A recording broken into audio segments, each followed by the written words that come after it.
sería la alternativa donde se aprecia un cambio químico y un cambio físico respectivamente. O sea, en ese orden, ¿no? Quieren un cambio químico y luego un cambio físico. A partir de ello, la fotosíntesis, la solubilidad, la explosión, la evaporación y la combustión. Muy bien, entonces vamos a señalar cuáles son los cambios que están presentes ahí en ese problemita. Está recontra sencillo. Se trata del curso de química. El tema obviamente es acerca de los fenómenos. Bueno, yo se lo he dedicado también para mi causa, que es un fenómeno. A ver, mira, nos dice lo siguiente. Se llama fenómeno a todo aquel cambio que presenta la materia. Todo cambio que va a presentar la materia es un fenómeno, por si acaso. Ahora, este fenómeno puede ser de dos tipos. Puede ser un fenómeno físico o puede ser un fenómeno químico. Pero tú dirás, no, profesor, ¿pero por qué fenómeno físico y por qué fenómeno químico? O sea, ¿cuál es la diferencia de ambos? Ahorita veamos la diferencia entonces. Se llama fenómeno físico aquel cambio que sufre un cuerpo, pero en el cual no se altera la estructura interna de la sustancia. La sustancia sigue siendo la misma.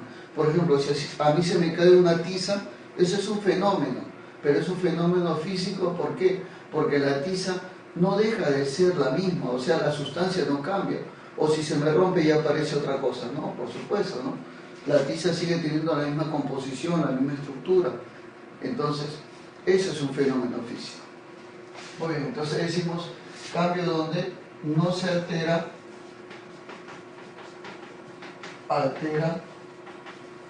su estructura interna. Claro.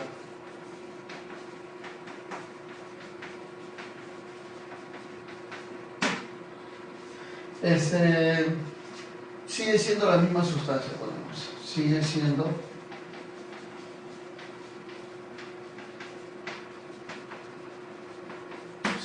la misma sustancia. En cambio, el cambio químico es aquel cambio en el cual sí se altera la composición de la sustancia. Cambia la sustancia y ya no sigue siendo la misma. Entonces acá decimos se altera la estructura interna de la sustancia.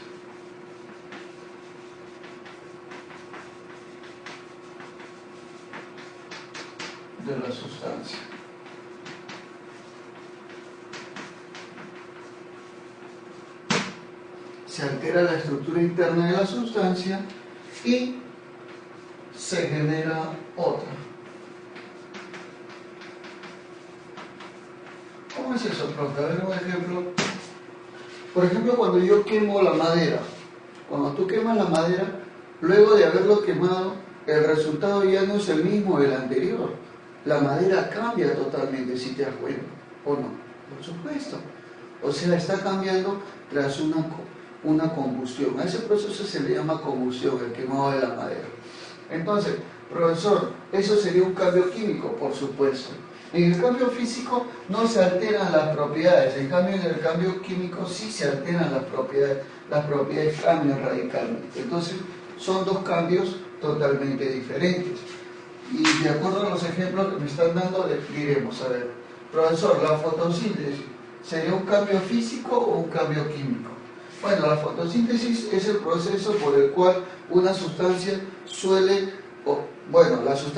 cambiar al nivel de una planta por medio de ¿qué cosa? Por medio de la absorción del dióxido de carbono y los rayos solares. Entonces, el dióxido de carbono se convierte en oxígeno, o sea, hay un cambio de sustancia, se genera una nueva sustancia. Por eso que la fotosíntesis sería un fenómeno químico. O sea, este es fenómeno químico. La solubilidad es la característica que tiene una sustancia de poderse disolver en otra, a la cual le vamos a llamar solvente. Claro, entonces Pero cuando se disuelve, por ejemplo, imagínate la sal en el agua o el azúcar en el agua, ¿dejarán de ser las mismas? No, siguen siendo las mismas, tienen las mismas propiedades. Solamente lo que pasa es que se han dividido nada más, pero siguen lo mismo, es como romper la tiza, algo así. Pero microscópicamente se han roto todas ellas. Ah, ya, eso es un fenómeno físico, la solubilidad. Profe, la explosión, obviamente después de una explosión, ¿el antes y el después es lo mismo? Por supuesto que no, la sustancia ha cambiado radicalmente. Entonces, eso es un fenómeno químico, la explosión. La evaporación es el cambio de líquido a gaseoso, a cualquier condición, pero en forma natural, ¿no? Como por ejemplo cuando seca la ropa. Pero yo te pregunto, en ese cambio de estado que ha ocurrido de líquido a gaseoso, ¿la sustancia ha cambiado? Por supuesto que no, sigue siendo la misma. Por ejemplo, cuando se evapora el agua sigue siendo el mismo, solamente que ha cambiado de líquido a gaseoso, pero su estructura, sus propiedades son las mismas.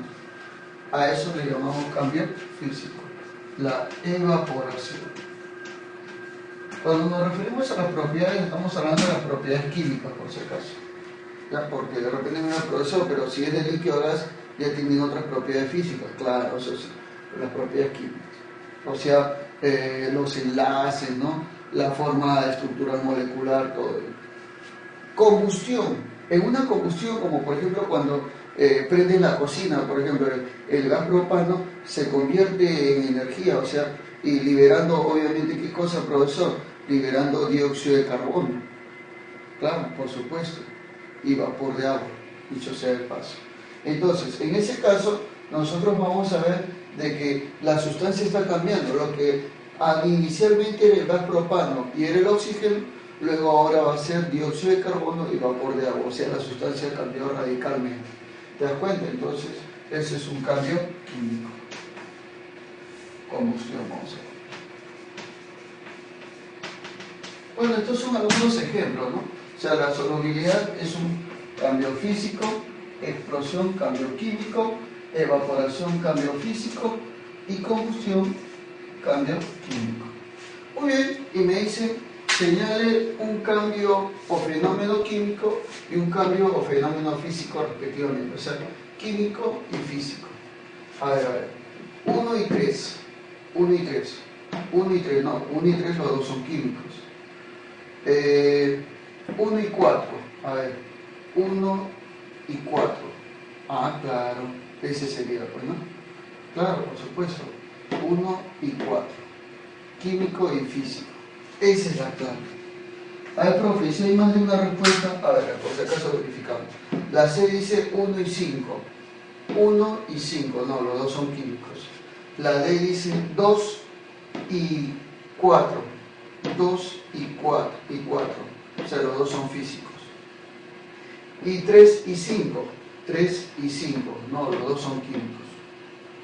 Entonces no pasa nada, solamente era la B, nada más. ¿Te das cuenta? Esa sería la RPTA, recontra fácil y sencilla como todas. Claro.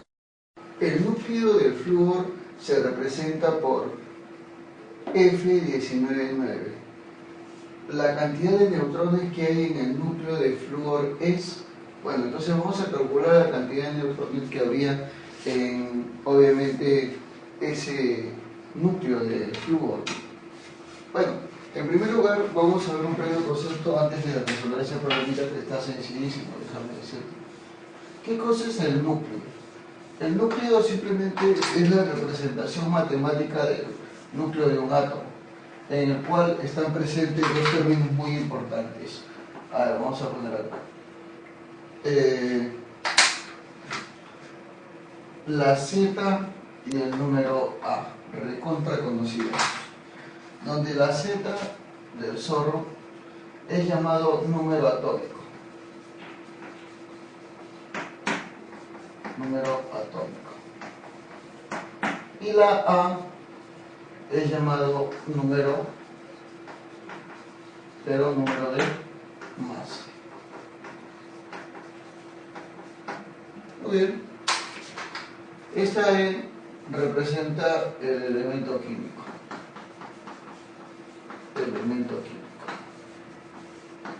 O sea, es el símbolo del elemento químico, ¿no?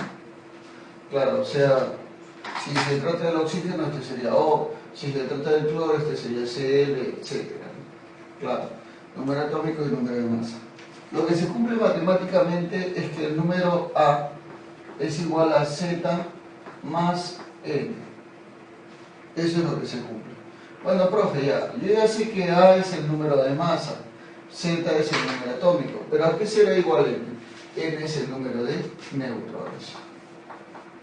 Número de neutrones. Muy bien. Si es así, entonces, de acuerdo al problema, nos dicen que se trata del átomo de flúor, perdón, el núcleo de flúor. O sea, este es el núcleo en el cual se representan el número atómico y el número de masa. Ahí está. O sea, te vuelvo a recalcar que este es el número atómico y este es el número de masa.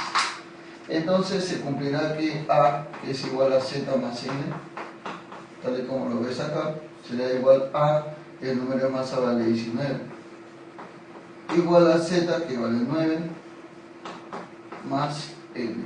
Pasa a restar, N cuánto vale entonces. 19 menos 9, 10. Esa es la respuesta. Habrá 10 neutrones en el núcleo atómico del átomo de flúor. Muy bien. Esa es la RP de caballero. Y la clave, obviamente, la C de cevichazo. Recontra cevichú y recontra facilísima, como todas. Claro que sí. Indique las sustancias que presentan enlace puente de hidrógeno. Bueno, acá tenemos entonces 5 sustancias que nos están mostrando, en la cual quieren que mostremos si tienen enlace puente de hidrógeno. Profe, entonces, ¿cómo sería en este caso? Tenemos que analizar entonces cada una de las sustancias si molecularmente corresponden a dicho enlace puente de hidrógeno. Pero tú dirás, no, profesor, pero, o sea, ¿a qué se refiere con que haya un enlace puente de hidrógeno? ¿O cómo es que se puede formar un enlace puente de hidrógeno? Recontra sencillo, no te preocupes. Vamos a ver entonces a continuación, ¿ya? A ver, entonces diremos nosotros acá lo siguiente. El enlace puente de hidrógeno se forma con ciertos elementos como el oxígeno, el nitrógeno e hidrógeno, cuando se encuentran ellos juntos o unidos al hidrógeno que está muy polarizado. Y no solamente enlazados al hidrógeno, sino también que molécula a molécula, porque es un enlace molecular, molécula a molécula se van a atraer, va a haber una atracción electrostática entre ellos, ¿no? O sea, imagínate, tenemos nosotros el elemento que estás viendo acá, el cual está enlazado al hidrógeno. Una molécula parecida a ella, que está por acá, enlazada también al hidrógeno, pero ¿sabes cuál es la condición? Es que este elemento tenga un par de electrones libres. Muy bien. Entonces, al tener eso y al estar muy polarizado el hidrógeno, ya que está unido este elemento, con el propio elemento va a tener una fuerza de atracción a través de sus pares libres. Y a este enlace que se va a formar entre ellos se le va a denominar el enlace puente de hidrógeno o puente de hidrógeno, ¿no? Tal y como lo puedes observar. Muy bien, profe. Entonces, nos preguntan si en cada caso se tendrá ese enlace puente de hidrógeno. A ver, veamos entonces. Este de acá, esta sustancia que estamos observando acá, será entonces un enlace puente de hidrógeno. Bueno, su nombre de esta sustancia, este de acá, es un éter, su nombre sería etoxietano, pero nosotros, lo más importante para nosotros sería saber eso, ¿no? Lo que te había dicho. Veamos entonces. Dentro de la estructura del etoxietano tenemos acá el oxígeno que se encuentra enlazado a los átomos de carbono. Claro, así de esta manera. Y cada carbono está unido a los hidrógenos, o sea, por acá un hidrógeno, por acá otro hidrógeno, por acá hidrógeno, hidrógeno, hidrógeno, hidrógeno. Bueno, por acá también, ¿no? Hidrógeno, hidrógeno y por acá hidrógeno. Bueno, entonces nos damos cuenta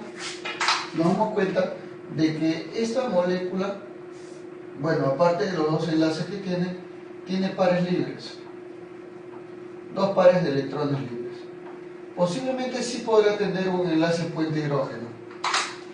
¿Ya? Sí podrá tener de repente un enlace puente hidrógeno, posiblemente, pero no lo tiene. ¿Sabes por qué? Porque necesita de otra molécula similar en la cual el hidrógeno esté unido a ese mismo elemento, o sea, al oxígeno.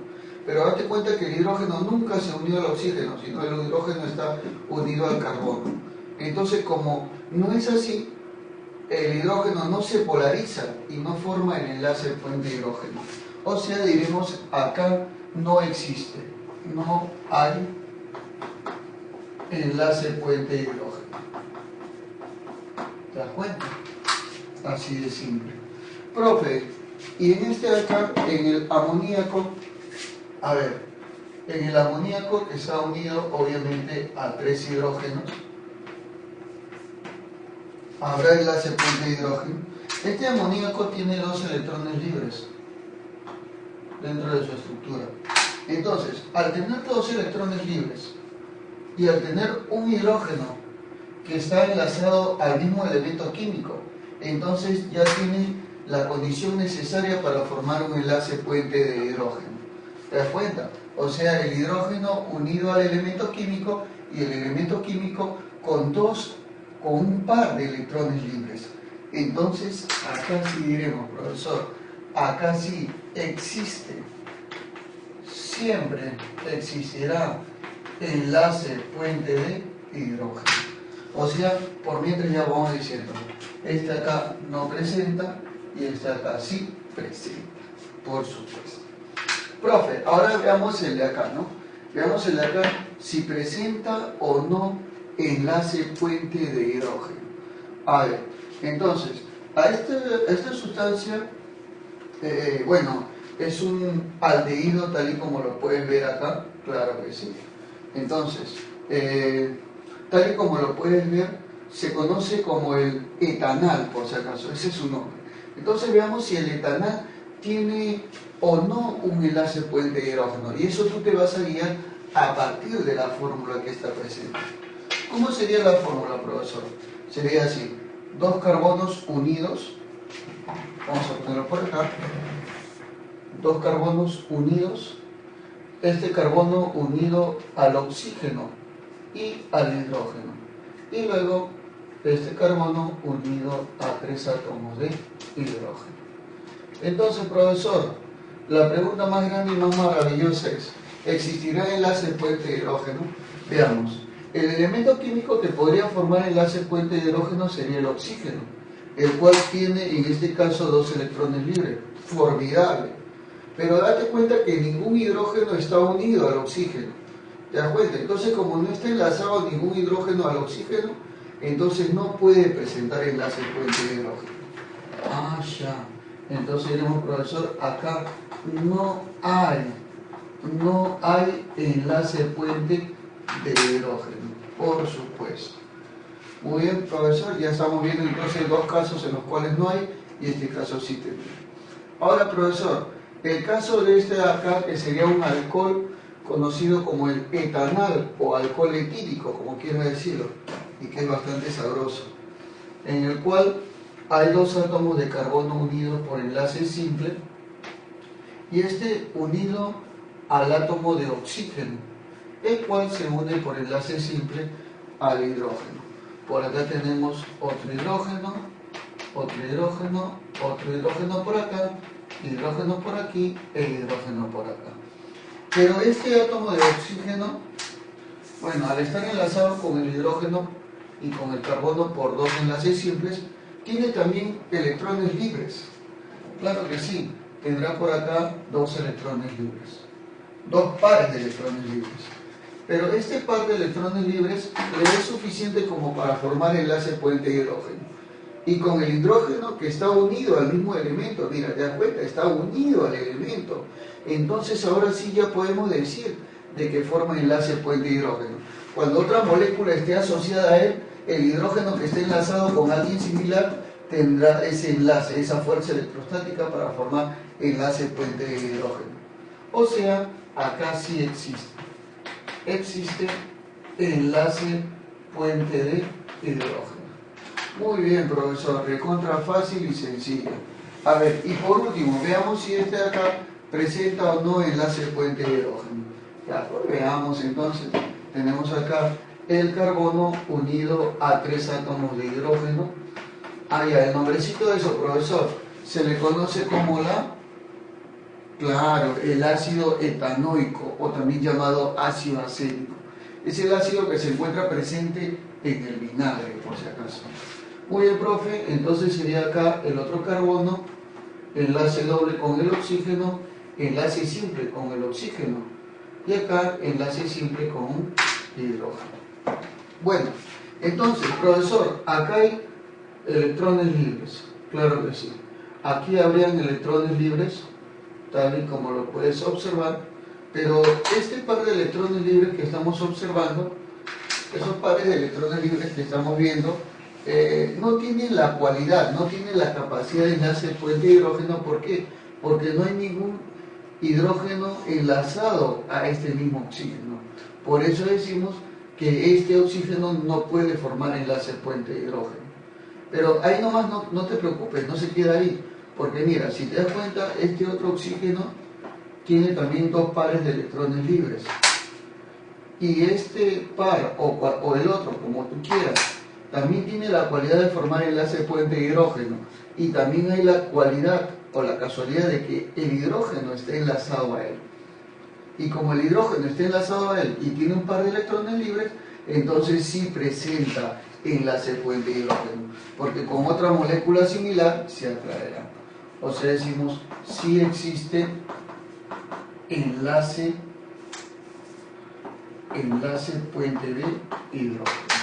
Claro que sí. Recontra fácil y sencilla, como tú ya sabes. Así es entonces como queda aclarado todo esto. Profe, ¿quiénes tienen enlace puente de hidrógeno? El amoníaco, el alcohol etílico y el ácido etanoico. Esos 3. O sea, este de acá no presentaba enlace puente de hidrógeno, este sí y este sí. Sería entonces 2, 4 y 5. ¿Cuál es la respuesta, profesor? 2, 4 y 5 sería la B de burrito. Claro que sí. Burrito Ortega. Fácil y sencillo como todas. Nos dice, en un sistema que contiene 28 gramos de nitrógeno, 8 gramos de hidrógeno, 64 gramos de oxígeno y 44 gramos de anhídrido carbónico. La presión total es de 8 atmósferas. En esta mezcla, la presión parcial del hidrógeno en atmósferas es, bueno, datos nos dan, en este caso las masas moleculares. Del nitrógeno es 14 UMA, del hidrógeno 1 UMA, del oxígeno 16 UMA y del carbono 12 UMA. Muy bien, y acá tenemos las alternativas también. Perfecto. Entonces vamos a desarrollar este problemita que se trata acerca de una mezcla gaseosa. En ese sistema del cual te están mencionando, es un sistema gaseoso que contiene, bueno, gases, ¿no? Obvio. Pero en ese sistema, tal y como lo puedes observar, los gases van a estar mezclados unos con otros, tal y como lo puedes observar. Entonces, al encontrarse mezclados esos gases, en este recipiente, al encontrarse mezclados,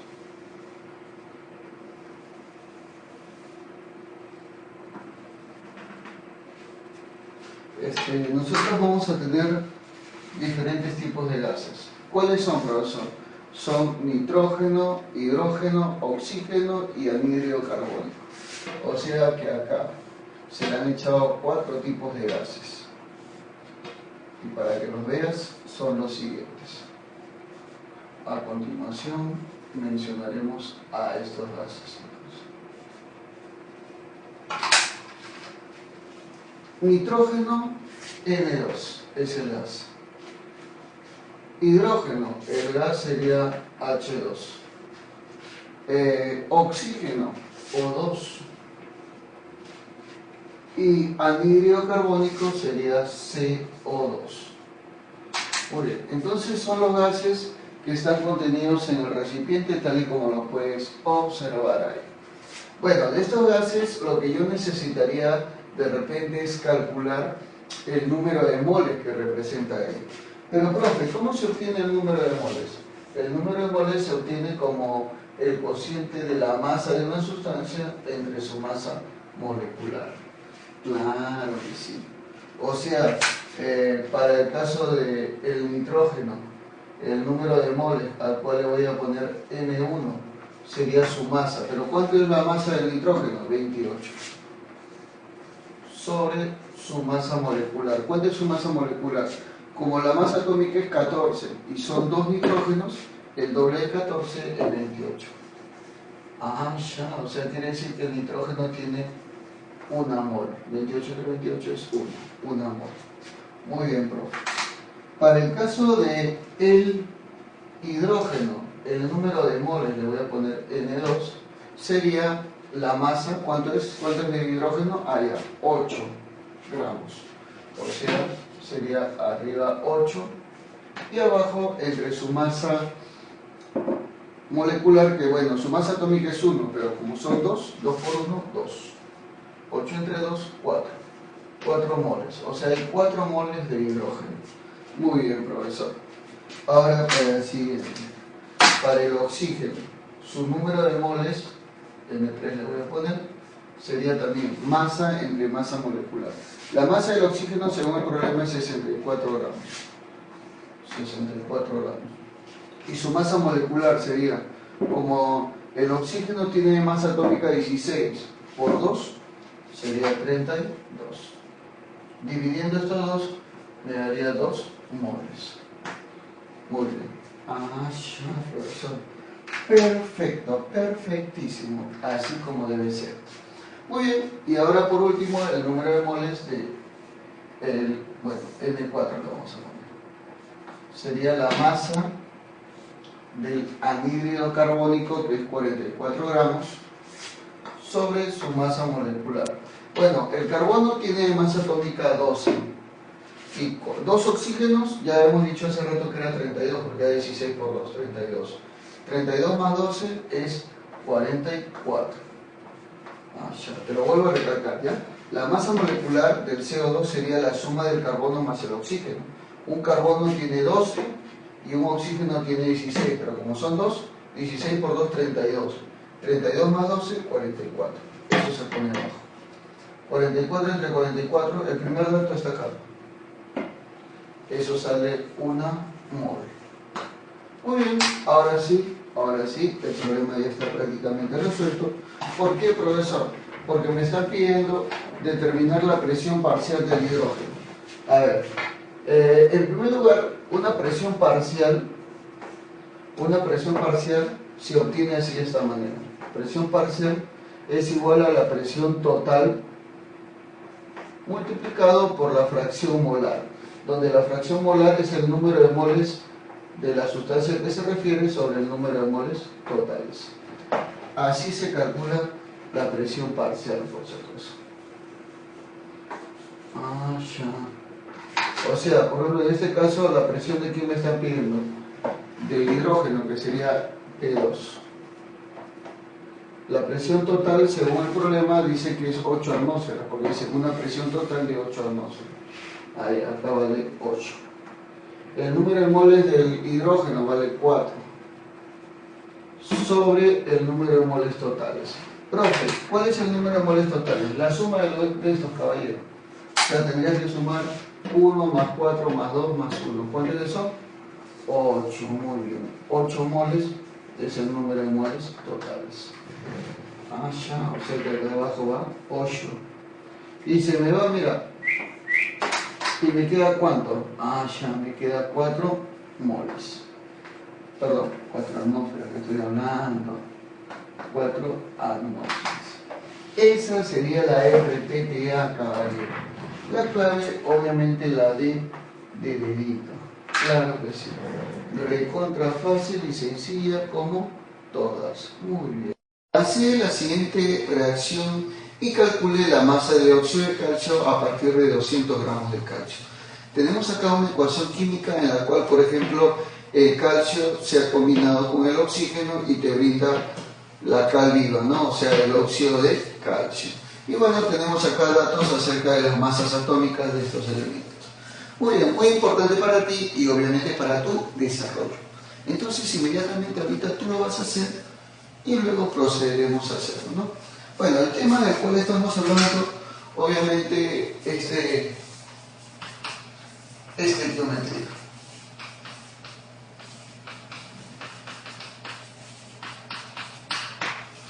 No te olvides que es un problema de examen de admisión para el ingreso de una universidad, entonces por eso es muy importante para nosotros, obviamente, saberlo y comprenderlo. Muy bien, lo primero que yo tengo que hacer en este tipo de problemas es balancear la ecuación. Para ello tú te tienes que dar cuenta que, por ejemplo, si yo tengo A más B igual a C más D, yo tengo que ver que la cantidad de átomos antes de la reacción, o sea, en los reactantes, después de la reacción, o sea, en los productos, tienen que ser iguales, o sea, tiene que mantenerse la cantidad de átomos, ¿no? Y eso obviamente nosotros ya lo sabemos. Ante cualquier reacción química tiene que mantenerse así de esa manera. Otro de los detalles es la famosísima ley de Proust. O sea, planteamos nosotros ante una reacción química datos en los cuales podemos poner masas estequiométricas y masas del átomo. Multiplicamos en aspa y esa sería la respuesta. O simplemente cuánto se incrementa en cada uno de ellos, ¿no? Como quieras hacerlo, pero el detalle es que así lo debes hacer. Muy bien, entonces es tu turno, tú mismo tienes que hacer ese problema y luego te indico cómo debería ser. Muy bien, adelante, pon pausa y tú mismo resuelve. Perfecto, perfecto. A ver, entonces decimos lo siguiente, a ver, tenemos el calcio, el cual se va a combinar, ¿con quién, profe? Se va a combinar con el gas oxígeno, dándote lógicamente, tenemos óxido de calcio, tal y como lo ves. Primero procedemos a balancear. Mira, acá hay 2 oxígenos, izquierda, derecha también debe haber 2 oxígenos, por 2. Hay 2 calcios, derecha, izquierda también tienen que haber 2 calcios. Ya está. Ahora sí ya se encuentra completamente balanceado. Una vez que ya lo hemos balanceado, lo que vamos a hacer es darle los valores que lógicamente me permiten este cálculo. Por ejemplo, observemos nosotros de que dice que el calcio tiene una masa atómica de 40, pero como esto a veces calcio, sería simplemente 80 gramos. Claro. Acá en este caso, óxido de calcio, tenemos acá ¿cuánto? 40, y el oxígeno ¿cuánto es? ¿Cuánto vendría a ser? 16, ¿no? 40 más 16, 56. Sería el doble de 56. ¿Cuánto es el doble de 56? 112, claro. 112 gramitos. Muy bien, inmediatamente lo que vamos a decir es ahora los datos reales, en los cuales me dice 200 gramos de calcio. Ahí va, profe, ¿dónde va? Acá abajo. 200 gramos de calcio. Y la pregunta es, calcule la masa de óxido de calcio. O sea, me está pidiendo esto de acá. La masa de óxido de calcio. Y procedemos a multiplicar en aspa porque eso te dice la ley de Proust. Entonces simplemente diremos 80 multiplicado por X es igual a 200 multiplicado por 112. Muy bien, se me van las pelotitas izquierda y derecha. Luego veremos, tenemos acá octava. Bueno, acá le saco cuarta, 5 y mitad. ¿Cuánto sería la mitad de eso? 50 y ¿Cuánto vendría a ser? A ver, porque acá le he sacado cuarta, acá ¿cuánto vendría a ser? Cuarta, ¿cierto? Entonces falta mitad. ¿Mitad cuánto vendría a ser eso entonces? A ver, ten cuidado con eso, por favor, ¿no? ¿Cuánto es? 56. Muy bien. Ya. Hay que tener bastante cuidado en esa parte, ¿eh? Y luego multiplicas nada más. Y X vendría a ser igual a ¿cuánto? A 280 gramos. Esa entonces sería la respuesta de mi problema, tal y como lo estás observando ahí. Muy bien, entonces quiere decir que la clave vendría a ser simplemente la B de burrito hortero. Y bien, tú ya sabes que los problemas de estequiometría son recontra facilísimos, solamente regla de 3 nada más. Por eso que tienes que comprender, ¿no?, este tipo de problemas para que no tengas mayor duda más adelante. Al hacer reaccionar 60 gramos de carbono con suficiente cantidad de oxígeno, la cantidad de anhídrido carbónico que se obtiene es... Muy bien, lo que vamos a hacer nosotros acá es reaccionar carbono con oxígeno y lógicamente el resultado es anhídrido carbónico. Bueno, el tema, para que tú mismo lo puedas resolver ahorita inmediatamente, es el de estequiometría.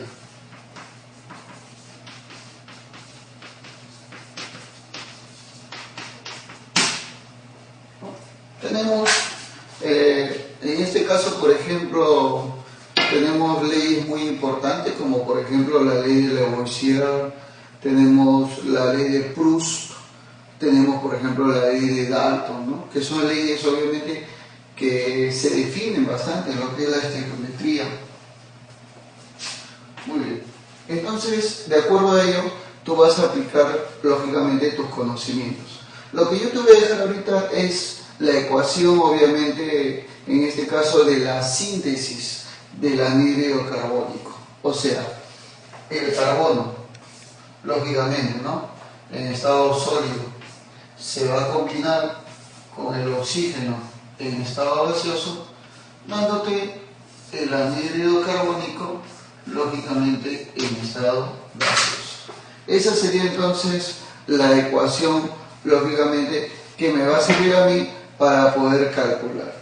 Otro dato, lógicamente, también te voy a dar las masas atómicas, ¿ya? Vamos a poner acá masas atómicas. Sería del carbono igual a 12 y del oxígeno igual a 16.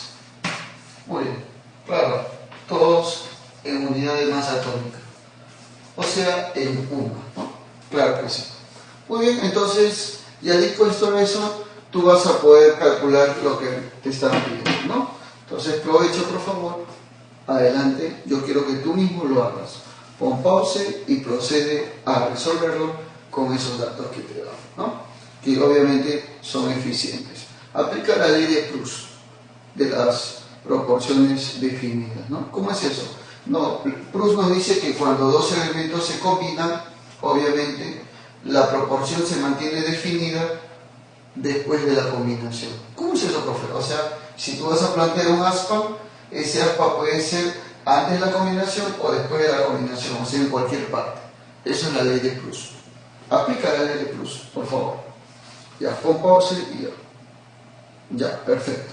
Ahora lo hacemos nosotros. A ver, muy bien, diremos entonces el carbono, ¿no?, sólido se combina con el oxígeno gaseoso y te va a brindar obviamente el anhídrido carbónico gaseoso. Perfecto. Primero lo que tú tienes que hacer es balancear la ecuación. Obviamente hay diferentes métodos para balancear la ecuación. Pero mira, acá hay un carbono y dos oxígenos. Un carbono y dos oxígenos. No necesitas balancear, ya se encuentra balanceado completamente. Los coeficientes estequiométricos son 1, 1 y 1. Bueno, perfecto. Ahora procedemos a colocar lógicamente sus cantidades de acuerdo a las masas atómicas. Por ejemplo, el carbono tiene 12, ¿no? Entonces tenemos 12, al cual le vamos a poner 12 gramos. Y bueno, mi incógnita era el anhídrido carbónico, entonces voy a calcular acá. Acá hay 12 y acá hay 16 por 2. 16 por 2, 32, más 12, 44. Muy bien. me dicen que se va a hacer reaccionar 60 gramos de carbono, o sea que acá son 60 gramitos. Y me piden la cantidad de oxígeno que se obtiene, o sea, la cantidad, perdón, de anhídrido carbónico que se obtiene, o sea, esta es mi incógnita. Proporciones definidas de cruz. ¿Cómo es eso, profesor? Que si hay una proporción entre ambos, esa proporción se tiene que mantener ya sea antes o después de la combinación. Ah, ya, por ejemplo, mira, 12 por 5 te da 60, ¿sí o no? Mira, 12 por 5 es 60. Entonces acá también tiene que mantenerse la misma proporción. 44 por 5, ¿X cuánto vale? 220 gramos. Esa es la respuesta. Nada más.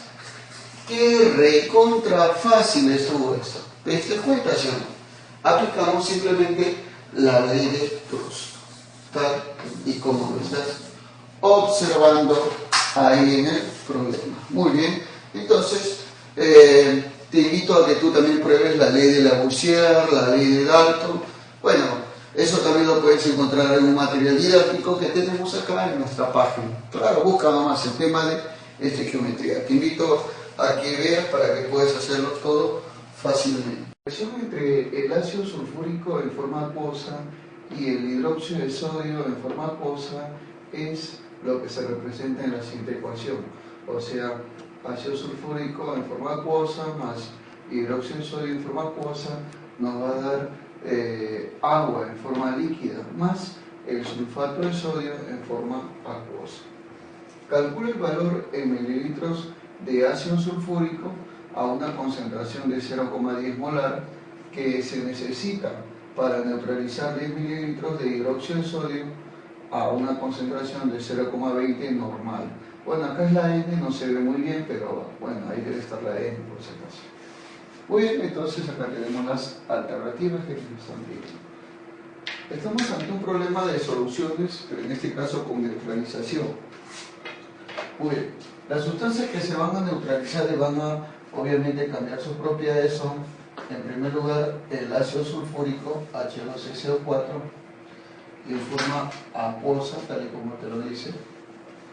Acuosa quiere decir que está mezclada con el agua. Eso quiere decir. Y por acá el hidróxido de sodio, o también llamada soda cáustica. Muy bien, también en forma acuosa. Datos del problema. Bueno, dice, calcula el volumen en mililitros del ácido sulfúrico. O sea, lo que acá me están pidiendo es calcular el volumen del ácido sulfúrico. ¿A cuál le voy a poner incógnito? Pues no lo conocemos. La concentración que viene a ser 0,10 molar.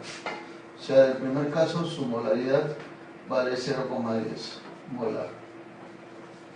Bueno, se necesita para neutralizar 10 mililitros de hidróxido de sodio.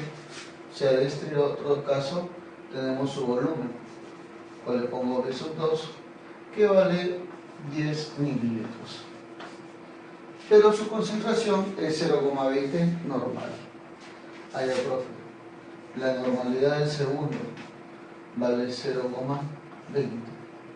Bueno, puedes ponerle 0,2 normal, no hay ningún problema. Da igual al fin. Pero ¿sabes qué pasa? Este está en molar y este está en normal. Vamos a ver qué es lo que necesitamos. Ante una neutralización se sabe que el número de equivalentes se mantiene constante. O sea, tanto en el primer caso como en el segundo caso el número de equivalentes será el mismo. O sea, de este acá y de este acá. Serán iguales los números de equivalentes. Pero hay varias formas de hallar el número de equivalentes. Puede hallarse en función al número de moles, puede hallarse en función a la masa de la sustancia o puede hallarse en función a la normalidad de la sustancia. Veamos esa tercera forma. Diremos, esto de acá es normalidad por volumen. O sea, el número equivalente se puede hallar como la normalidad del primero por el volumen del primero. El número equivalente del segundo como la normalidad del segundo por el volumen del segundo. Y eso tiene que ser iguales. Profe, pero acá yo no tengo normalidad del primero, tengo la molaridad. ¿Cómo se halla la normalidad si tengo molaridad? Fácil, caballero. Fácil, señoritas. Así es. La normalidad es igual a la molaridad por el parámetro de carga. Donde el parámetro de carga representa una característica simple de cada sustancia de la cual se está analizando. Como el caso de los ácidos, representa el número de hidrógenos sustituibles. En los OH, o sea, en los hidróxidos, el número de OHs. Bueno, para nuestro caso nos importa este acá. Entonces, sería la normalidad 1, sería la molaridad por el parámetro de carga. La molaridad es 0,1. Reemplazo entonces. 0,1 por el parámetro de carga que vale 2, porque son 2 hidrógenos sustituibles, por 2. Por el volumen 1, que es lo que me está pidiendo. Y eso va a ser igual a la normalidad 2, que vale 0,2, por su volumen, que vale 10 mililitros. Multiplicas, pasa a dividir, el volumen 1 valdría 10 mililitros. Claro que sí. Recontra fácil y sencilla como todas. Muy bien, así es, ¿no? Claro que sí. Muy bien, chicos, espero que estén a gusto y que sigan disfrutando mucho más de su Academia Rubinos para servirles a todos ustedes. Muy bien, claro que sí. A 30 mililitros de hidróxido de sodio 0,5 normal se le adiciona 20 mililitros de ácido clorhídrico 0,9 normal. La concentración del ácido clorhídrico en mol por litro que no reacciona es, bueno, acá tenemos las alternativas. Estamos ante el curso de química y lógicamente el tema, tal y como te proporciona, se trata del tema de soluciones, pero la parte de soluciones con neutralización. ¿Por qué? Porque estamos ante una base y ante un ácido. Muy bien, entonces vamos a poner acá el tema de soluciones. Pero soluciones con neutralización, ¿no? Entonces, ¿qué es lo que se debe cumplir en las soluciones en todo caso? Bueno, vamos a poner acá, ¿no? Inmediatamente te voy a colocar acá como para que tú tomes cuenta lo siguiente. Ante una neutralización, ¿no? Imagínate, por ejemplo, que tengamos una sustancia A, que es un ácido o una base, y se neutraliza con una sustancia B, que es lo contrario, ¿no? O sea, si A es un ácido, B es una base. Mira, AB, ¿no? Justo coincidente. Y esto te dará una sustancia C, que vendría a ser obviamente sal, más una sustancia D, que podría ser agua o de repente algún resto de ambos, ¿no? Pero lo que se debe cumplir siempre, cada vez que la neutralización sea exacta, debe cumplirse que el número de equivalentes es el mismo. O sea, si acá no hay residuo y estos dos se neutralizan exactamente, entonces lo que decimos es que el número de equivalentes de A, ¿a qué es igual, profe? Es igual al número de equivalentes de B. Muy bien. O sea, los números de equivalentes de ambos son iguales. Pero ¿cómo se calcula el número de equivalentes? Vamos a ver que para este problema tú necesitas saber dos cositas acerca del número de equivalentes. Una pequeña observación te voy a poner. El número de equivalentes se va a calcular de la siguiente manera: como el producto de la normalidad multiplicado por el volumen. Normalidad multiplicado por el volumen. Normalidad, unidad, son los normales, y volumen, unidad, es el litro, por si acaso.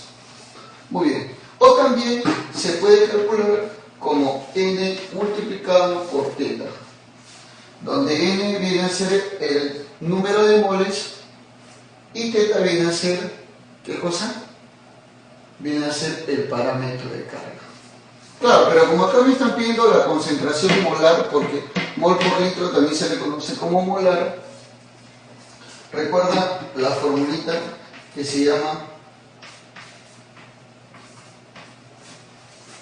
no mi teta, o sea, normalidad es igual a molaridad por el parámetro de carga, ¿no? Es una formulita muy importante que tú también la tienes que saber. Muy bien, entonces con todos esos detalles que te estoy diciendo, tú mismo puedes desarrollar este problema que está totalmente facilísimo, recontra facilísimo. Entonces vas a hacerlo tú en estos momentos, ¿ya? Con pausa, como tú ya sabes, como lo estamos haciendo desde hace rato, y vas a proceder a desarrollarlo. En todo caso que no puedas, pones play de nuevo y vas a ver cómo se resuelve. Pon pausa.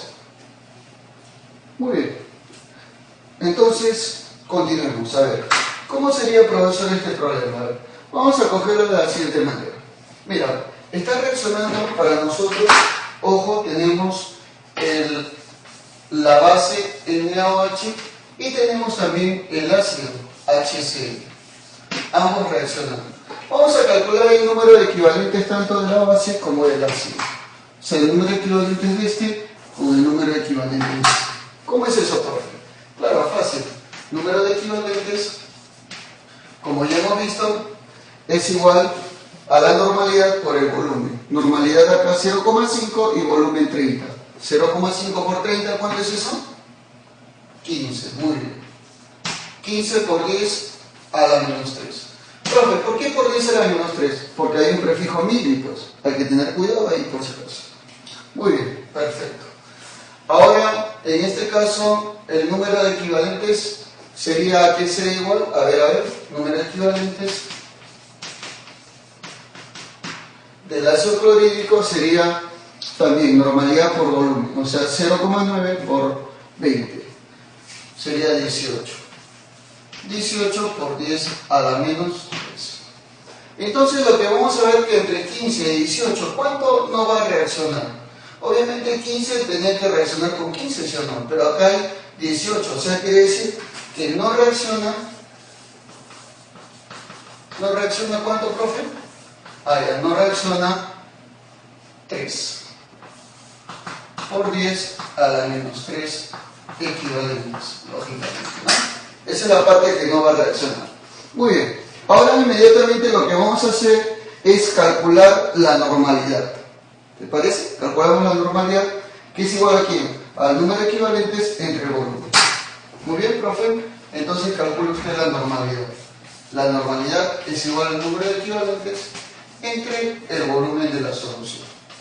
El número de equivalentes, bueno, obviamente es esto, porque te está pidiendo lo que no reacciona, por 10 a la menos 3, entre el volumen de la solución.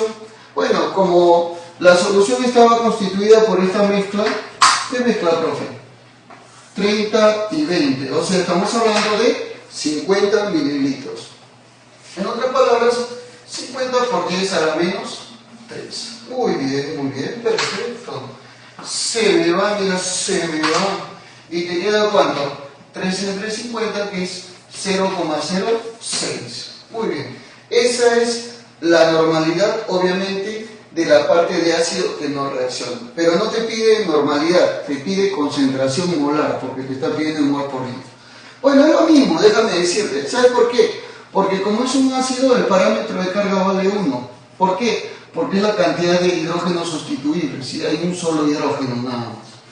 Ya. Entonces decimos, como teta, como tu tetita, es igual a 1. Y tú sabes que esto por 1 es igual a esto, quiere decir que la molaridad es igual a la normalidad. Ya, profe. O sea que la molaridad es igual a 0,06. Y eso es lo mismo a decir 6 por 10 a la menos 2 mol por litro. Esa sería la respuesta de mi problema. ¿Te das cuenta? Qué tan sencillo ha sido este problemita, nada más. Era solamente saber multiplicar, saber restar y saber dividir, nada más, y se acabó el problema. Muy bien, entonces tú también sigue practicando, por favor. 117 gramos de cloruro de sodio NaCl,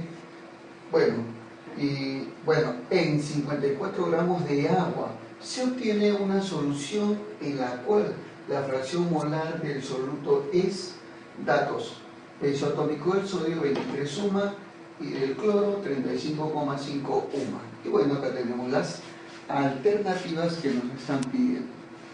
Una de ellas tendría que ser la respuesta, eso es obvio. Vamos a ver, ahora sí. Nosotros vamos a tener lo siguiente, ¿no? Una solución de cloruro de sodio en agua. O sea, se va a disolver entonces estos 117 gramos de cloruro de sodio en 54 gramos de agua. Ya está, profesor. Entonces sería de esta manera. un recipiente en el cual inicialmente tendríamos agüita y luego se le insertó, ¿qué cosa, profe? Se le insertó cloruro de sodio. O sea que acá hay NaCl, cloruro de sodio, y también hay agua, H2O, por supuesto. Donde obviamente este de acá es el soluto y este de acá es el solvente. Y todo, toditito, te haría ¿qué cosa, profesor? Toditito te haría lo que es la solución, por supuesto. Eso es lo que tenemos que saber. Ahora, profe, pero me pide la fracción molar. ¿Cómo se calcula la fracción molar? Bueno, déjame decirte que la fracción molar se calcula como el número de moles parciales sobre el número de moles totales. Así se calcula la fracción molar. Muy bien, así es. Entonces, profe, esa sería la fracción molar, ¿no? Necesito entonces el número de moles de cada uno. Pero ¿cómo se obtiene el número de moles, profe? Como la masa sobre el peso molecular o masa molecular, como quieres decir. Ya. Entonces yo quiero, por ejemplo, el número de moles del soluto, que sería el cloruro de sodio, que es la masa. ¿Cuánto es la masa del cloruro de sodio? 117 gramos. Muy bien. 117 gramos.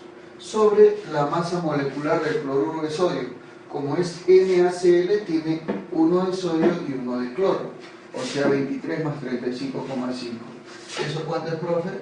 Eso sería 58,5. Y eso te daría 2 moles. Ya. Profe, ¿y el número de moles del solvente, o sea, del agua, cuánto sería? A ver, veamos. También sería lo mismo, ¿no? Masa entre masa molecular. La masa del agua es 54 gramos. Profe, ¿y la masa molecular? Bueno, el hidrógeno vale 1, 1 por 2, 2, y el oxígeno 16. 2 más 16, 18. 54 entre 18 es 3 moles. ¿Eso qué quiere decir, profe? Quiere decir que si del soluto es 2 mol y del solvente 3 mol, el número de moles de la solución sería la suma de ambos, 5 moles. Muy bien, ahora sí, ya tenemos, profe, la fracción molar que me están pidiendo sería el número de moles parciales, que sería, ¿de quién te piden? Del soluto. O sea, el soluto sería 2. Sobre el número de moles del solvente, perdón, de la solución, porque es total, ¿no? Y de la solución es 5. Y 2 entre 5 es 0,4. Esa es, ojo, la RRTTA del problema. Claro que sí. La clave, la C de ceviche. Muy bien. Yo hoy voy a comer ceviche, por si acaso, ¿no? Qué rico. La siguiente ecuación química, el carbonato de bario, al absorber calor, se descompone, o bueno, da como resultado al óxido de bario y el dióxido de carbono en estado gaseoso.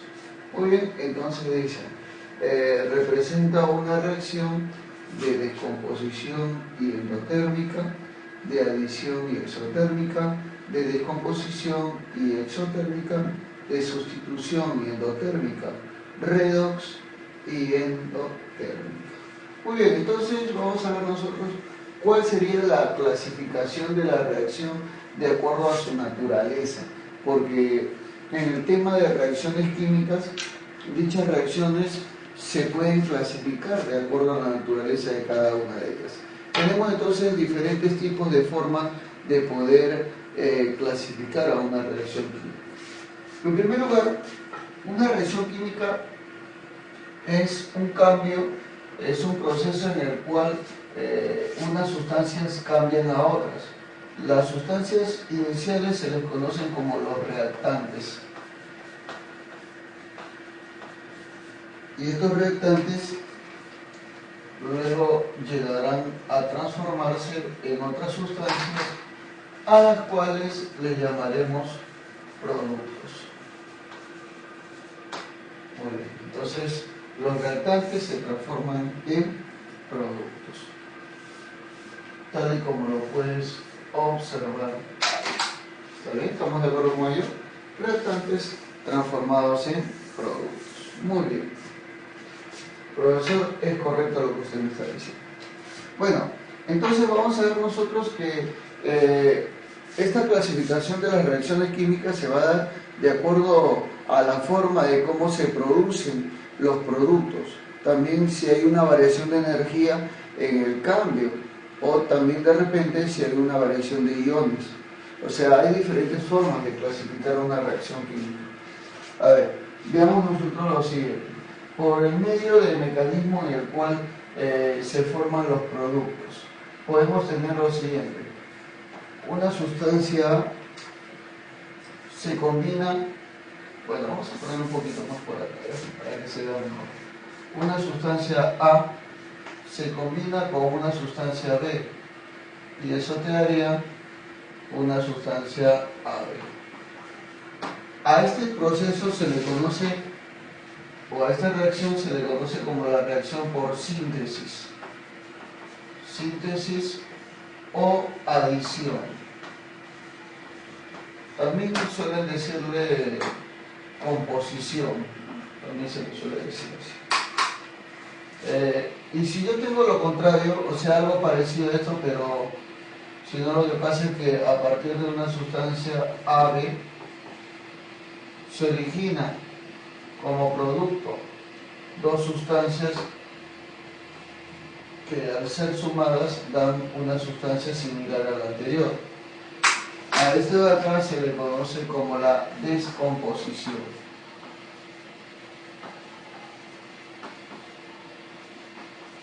Porque a partir de una sustancia se obtienen dos sustancias. ¿Te das cuenta? Entonces es una descomposición. Muy bien.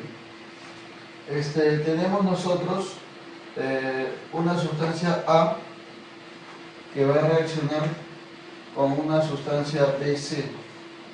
Entonces, ¿qué es lo que pasa con esto, profesor? Algo recontra sencillo.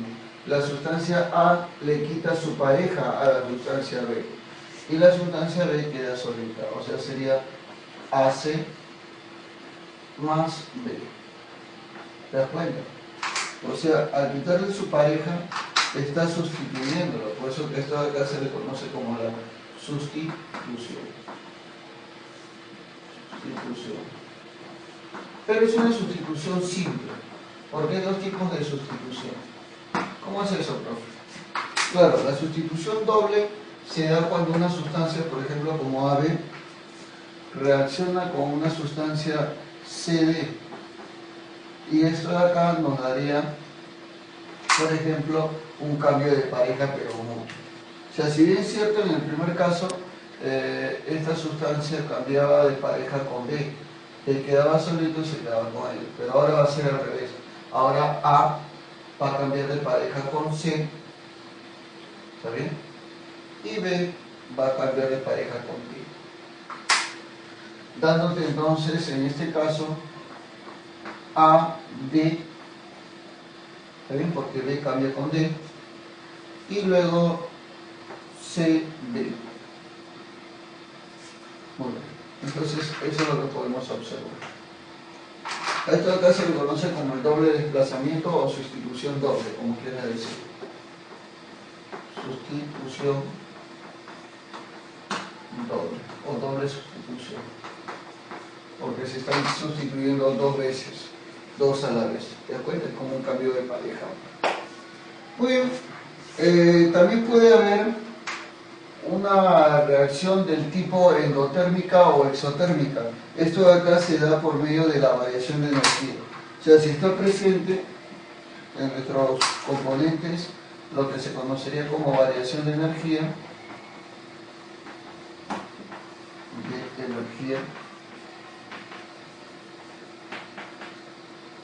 entonces nosotros vamos a decir lo siguiente. ¿Qué queremos, profesor? Que una sustancia A, al darle calor, o bueno, vamos a ponerlo así mejor, un reactante, o varios reactantes, como quiera decir, al adicionarle, ¿qué cosa, profe? Calor. Adicionarle calor. ¿Qué va a pasar? Se convertirá en el producto. O sea, es necesario una cierta cantidad de energía o calor que tú le des a los reactantes para que se transforme en el producto. Si no le das, entonces no se podrá transformar en el producto requerido. Segundo caso. Los reactantes por sí solos pueden reaccionar liberando energía. O sea, este es el caso contrario, ¿no? Liberan energía. O sea, te darían los productos formados más la energía que se libera en forma de calor. Muy bien, entonces así definiremos, diremos. En el primer caso tenemos a una reacción endotérmica. ¿Te diste cuenta? ¿Sí? Y en el segundo caso tenemos una reacción exotérmica. Claro, así de fácil y sencillo, ¿no? ¿Por qué? Porque en el primer caso se absorbe calor. Endo significa absorber, térmico calor, o sea, se absorbe calor. Exotérmica es liberar calor. Exo es libera, térmico calor. Libera calor. Claro. O sea, como cuando se calienta y como cuando se enfría, ¿no? En esos casos. Veamos entonces, de acuerdo al ejemplo que nos están dando, de qué tipo de reacción estamos dando. Si se absorbe calor, obviamente la reacción es del tipo endotérmica. O sea, nos quedamos con esta de acá. Es del tipo endotérmica. ¿Está bien? Así es. Ahora, mira, esta es una sola sustancia y luego de la flechita, al formarse los productos, te dan dos sustancias. ¿Por qué, profe? ¿Dijiste no? No, esta es una sustancia, esta es energía, el calor es una energía. No interesa ahí. Solamente esta sustancia se está convirtiendo en dos sustancias. Cuando una sustancia se convierte en dos sustancias o más, se le llama descomposición ahí. O sea, lo que está ocurriendo ahí es una descomposición. Ah, ya, entonces la reacción es una reacción de descomposición y endotérmica. De descomposición y endotérmica. O sea, la clave es la A de amiguito. Claro que sí. Recontra fácil y sencillo. La ecuación, tal y como estás viendo acá, una ecuación química en la cual está presente el ácido nítrico reaccionando con el dióxido de azufre, dándote el ácido sulfúrico más el dióxido de nitrógeno. Se cumple que, a ver, el agente oxidante es el azufre, el agente reductor es el nitrógeno, azufre es la sustancia que se reduce, nitrógeno es la sustancia que se oxida, el agente reductor es el azufre. Muy bien, entonces, más o menos vamos a ver nosotros cuál vendría a ser los agentes o cuál vendrían a ser las formas o sustancias reducidas u oxidadas, ¿no? Tal y como te puedes dar cuenta ahí en ese problemita. Perfecto, muy bien. Entonces, vamos a plasmar más o menos por acá la fórmula química en la cual nos dice, tenemos acá, ¿quién, profe? El HNO3, claro que sí, el cual se va a combinar con ¿quién, profe? Se va a combinar con el dióxido de azufre, o sea, SO2, dándonos lugar a la formación de ácido sulfúrico, o sea, H2SO4, más el dióxido de nitrógeno. Muy bien. Profe, pero acá faltan sus coeficientes estequiométricos que me dan. No importa, porque en este caso no estamos hablando de un balance químico, sino estamos hablando de identificación de sustancias. O sea, en este caso estamos hablando de una reacción del tipo redox, que ya no hay necesidad de balancearlo porque ya te dan acá los coeficientes estequiométricos. Pero eso no me sirve de nada. Ahorita lo que me sirve son los estados de oxidación de cada uno de los elementos químicos o átomos que están interviniendo en la reacción química para poder determinar ello. ¿Está bien? Muy bien, perfecto. Por ejemplo, acá se sabe que por lo general el hidrógeno actúa con estado de oxidación azul, salvo en el caso de los hidruros metálicos donde trabajaríamos con -1. Pero la mayoría de los problemas con +1 se debe trabajar. El oxígeno con estado de oxidación -2, salvo en el caso de los peróxidos, donde su estado de oxidación es -1. Pero si no es ese caso, trabajaremos con -2, pues, ¿no? O si es una sustancia simple sería 0. Pero acá en todos esos casos del problema sería -2. Muy bien. Profe, ahora sí, se pasó. Veamos. Se supone que la carga neta debe ser 0 porque es una sustancia neutra. Acá tenemos ¿cuánto, profe? Multiplica, pues, ¿no? 3 por -2, -6. Más 1, -5. Entonces, este nitrógeno tiene que ser más 5 para que todo sea nulo. El azufre que tú estás viendo acá, este azufre, sería -2 por 2. ¿Cuánto es, profe? Ah, ya es -4. Entonces acá tendría que ser más 4. Claro, porque mira, -4, el producto, más 4, 0. Todo tiene que darte 0. Pues. Ah, ya. Y acá, profe, ¿cómo sería? -2 por 4, -8. Claro, acá 1 por 2, 2. 2 menos 8, -6. Entonces acá tiene que ser más 6. Muy bien, y acá tenemos al nitrógeno que sería -2 por 2, -4. Entonces este tiene que ser más 4 para que se cancele. Muy bien. De inmediato yo me doy cuenta de algo sumamente sencillo y fácil. ¿Qué cosa observa usted, profesor? Que el nitrógeno está disminuyendo su carga electrónica, está disminuyendo su estado de oxidación. Entonces, como disminuye su carga, simplemente está sufriendo una reducción. Claro, a esto de acá se le llama reducción. O sea, cuando tú ves que el mismo elemento está disminuyendo su carga, está reduciéndose, ¿no? O sea que acá hay una reducción. Ah, ya. Muy bien, reducción. En cambio, por lo contrario, observamos que el azufre aumenta su carga. Bueno, el aumento de carga se manifiesta mediante algo que llamaremos como una oxidación. Oxidación. Ah, ya, profesor. Así es entonces. Claro que sí. Claro que sí. Muy bien. Entonces, mira, observa claramente. El nitrógeno se ha reducido y el azufre, se ha oxidado. El azufre se oxidó y el nitrógeno se redució. Muy bien, perfecto. Entonces, profesor, hablemos de los agentes. ¿Qué cosa viene a ser el agente, profe? El agente simplemente es aquel que obliga a que el otro cause ese efecto. Por ejemplo, el nitrógeno hace que el azufre se oxide. ¿Te das cuenta? Mira. ¿Por qué, profe? Porque obviamente esta sustancia se está combinando con ella. Entonces, si el azufre se oxidó, es por culpa del nitrógeno. Entonces, al nitrógeno le llamaremos el agente oxidante. Ah, ya, profe. O sea que para nosotros, clara y sencillamente, te diré que este es el agente. ¿Qué agente, profe? Agente oxidante. Ah, ya.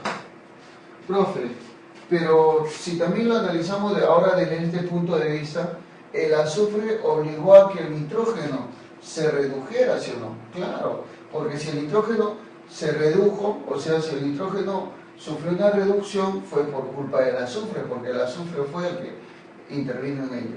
Los demás no, porque los demás siempre se van a mantener con la misma carga. Ah, ya, o sea que entonces el azufre es el agente reductor. Ah, ya, agente reductor. ¿Te das cuenta? Claro que sí, profesor, claro que sí. Muy bien, entonces vamos a responder a las siguientes preguntas porque está recontra fácil. ¿Qué cosa está fácil, profe? Redox está recontra fácil. Redox significa reducción, oxidación. Es una reacción de reacción oxidación. Veamos. La primera premisa dice, agente oxidante es el azufre. ¿El azufre es el agente oxidante? No, el azufre es el agente reductor porque obliga a que el nitrógeno se reduzca, pues, ¿no? Por eso. El agente reductor es el nitrógeno.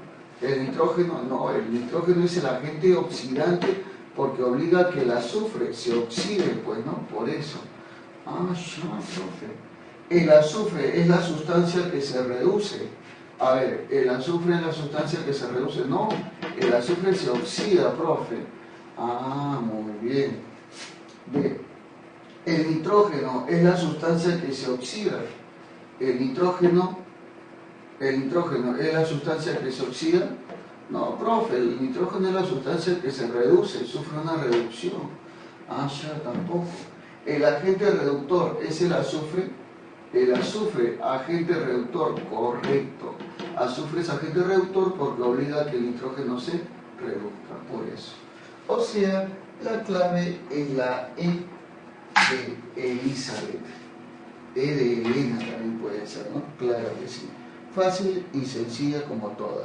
Para neutralizar 10,0 mililitros de una solución de hidróxido de sodio, se requiere 25,0 mililitros de una solución 0,10 molar de ácido clorhídrico.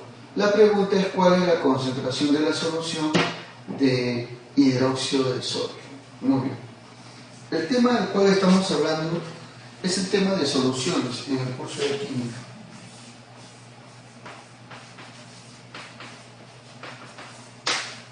Bueno, pero esta es la parte de soluciones con neutralización, lógicamente.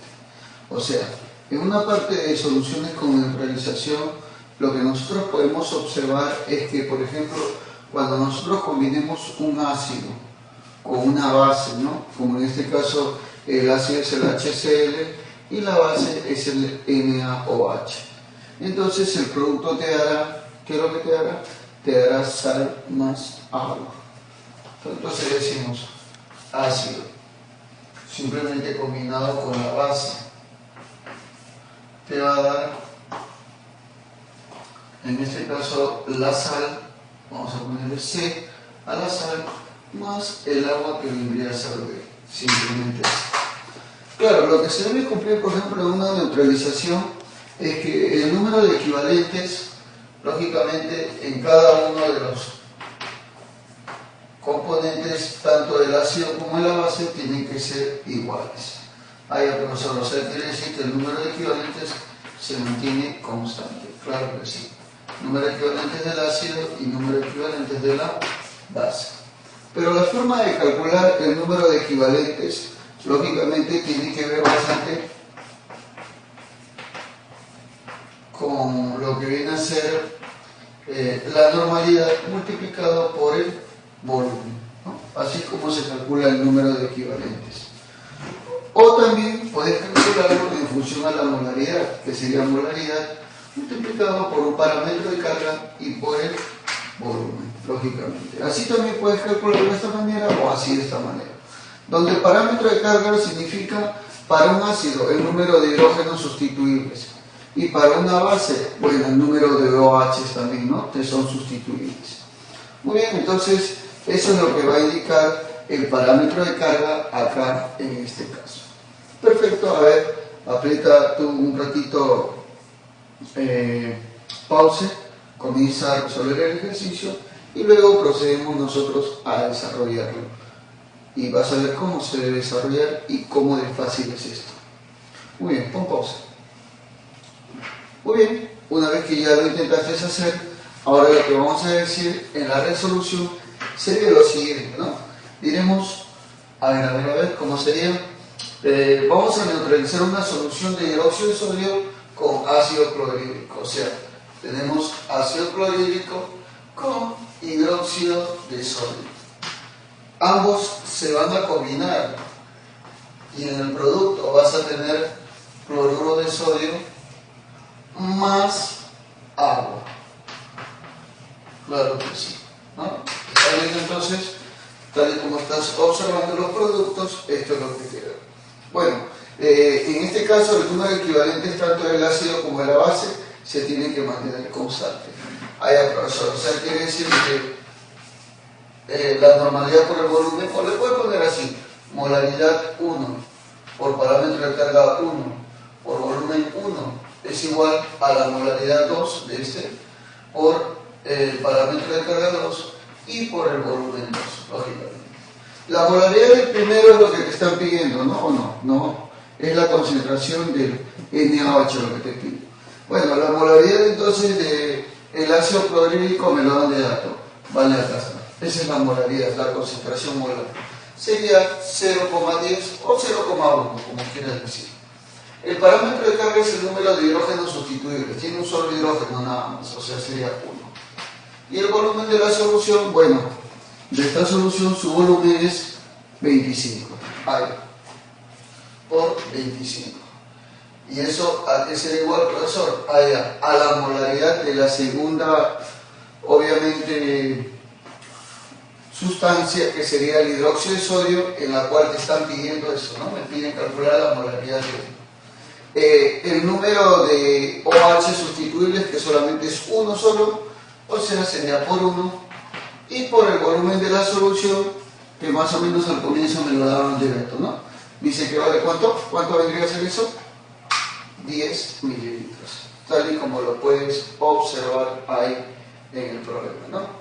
Ahí, profesor, o sea que sería 10 mililitros, así de fácil y sencillísimo. ¿Te das cuenta? Entonces, 25 por 0,1, 2,5. Entre 10, la molaridad de la segunda opción sería 0,25 molar. Muy bien, esa sería la respuesta del problema. Simplemente, ¿no? Hemos aplicado entonces, como tú ya sabes, el concepto de lo que viene a ser conservación de los números equivalentes y salió inmediatamente el problema sin razonar mucho. O sea, la respuesta sería la de dedito, ¿no? Tal y como lo puedes ver. Entonces ya sabes, ¿no? Sigue visitando nuestra página, tenemos bastante teoría acerca de lo que viene a ser el tema de soluciones. Entonces sería bueno que tú sigas estudiando. Dice, la reacción del gas nitrógeno y del gas hidrógeno no produce el amoníaco. Bueno, nos dice que es exotérmica. Por lo tanto, cuando se añade calor respecto al valor de la constante de equilibrio, se puede afirmar que, entonces, es lo que nos está diciendo, ¿no? Que en este caso, cuando se añade calor con respecto al valor de la constante de equilibrio, o sea, si yo le añado calor, obviamente, ¿qué es lo que estoy haciendo? Estoy variando, ¿qué cosa, profesor? La temperatura, obviamente. ¿Te das cuenta? Muy bien, entonces vamos a ver qué es lo que está sucediendo en este caso. No estamos modificando otro aspecto más, por si acaso, solamente estamos añadiendo calor, entonces, ya, y vamos a ver cómo es que sugiere esta respuesta de este problema. A ver, la ecuación química en equilibrio vendría a ser esta. Gas nitrógeno combinado con el gas hidrógeno,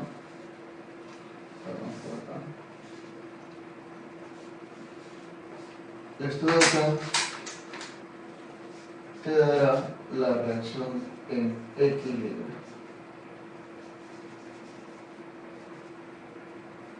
Muy bien, ahí tal y como lo estás observando tú ahí. Entonces, esta reacción en equilibrio obviamente producirá el amoníaco, NH3, en estado gaseoso, obviamente. ¿Ya te diste cuenta de eso? Claro que sí. Muy bien, profesor. Entonces, ¿qué más podríamos decir acá? Bueno, la reacción es del tipo exotérmico, o sea, quiere decir que acá obviamente se va a expulsar calor. Perfecto. Entonces, profe, pero acá dice que al equilibrio yo le voy a añadir calor con respecto al valor. O sea, yo a esta reacción yo le voy a añadir calor. Si yo le añado calor, obviamente, ¿qué va a pasar? Como toda reacción, debe aumentar la temperatura. Si yo le doy calor, la temperatura aumenta. Entonces decimos, al añadir calor,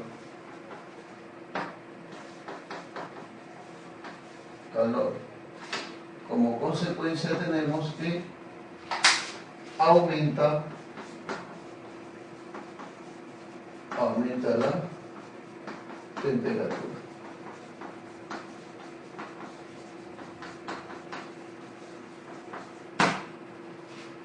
Muy bien.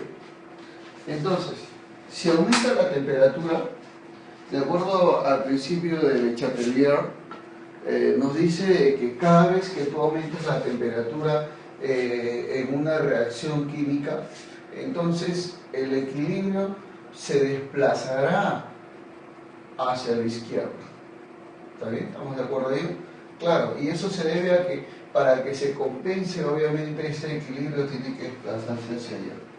Digamos entonces, el equilibrio se desplaza hacia la izquierda. El equilibrio se desplaza hacia la izquierda. Y a la hora de desplazarse hacia la izquierda, ¿qué pasa, profesor? Obviamente estos reactantes van a ganar y van a aumentar en concentración. Ahí, o sea, decimos, aumenta la concentración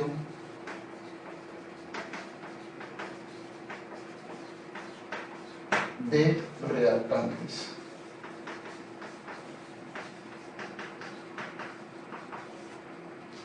Y como obviamente se ve desplazado hacia allá, obviamente acá va a haber menor cantidad, o sea que el producto disminuye.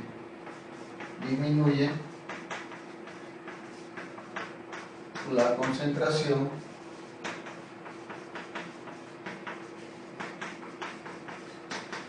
del producto. Muy bien.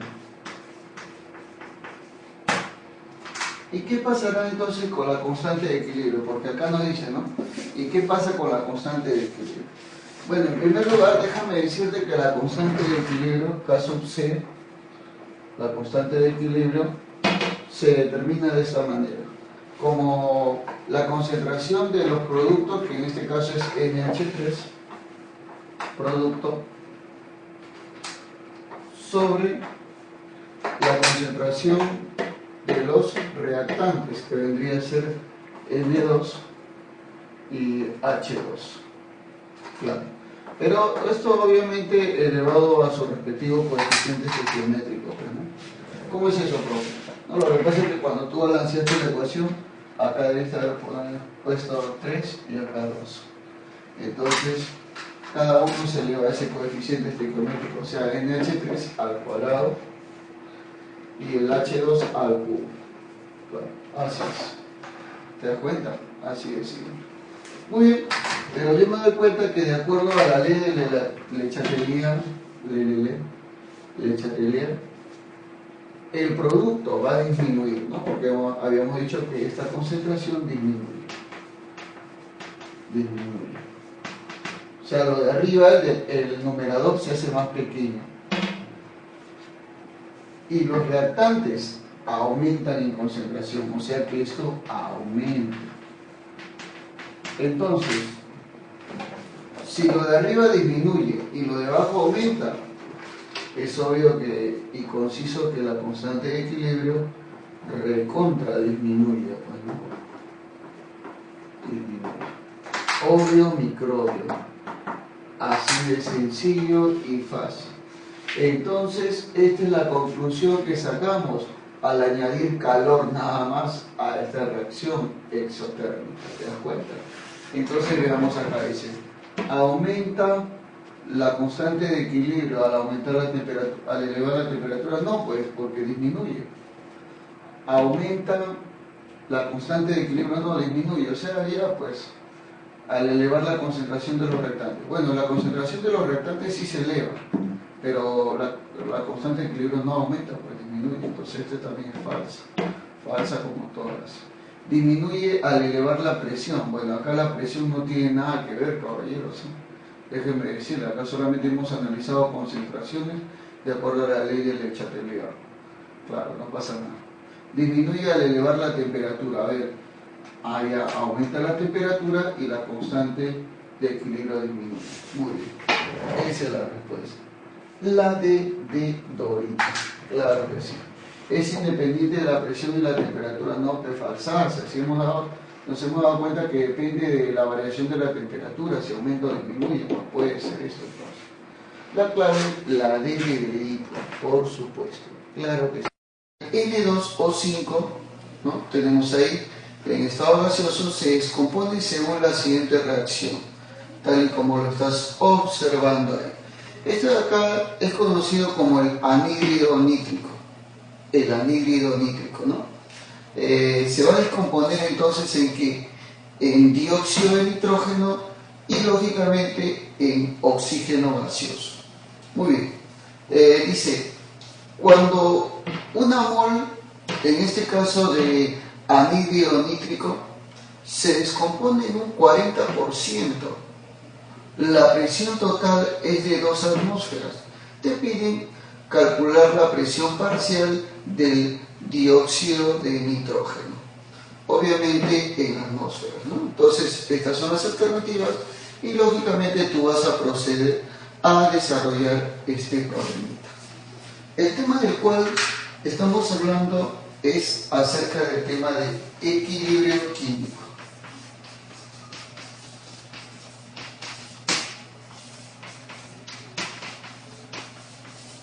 Claro que sí, equilibrio químico. Entonces, ¿qué es lo que se cumple en un equilibrio químico? Lógicamente, tú tienes que plantearte, ¿sabes qué cosa?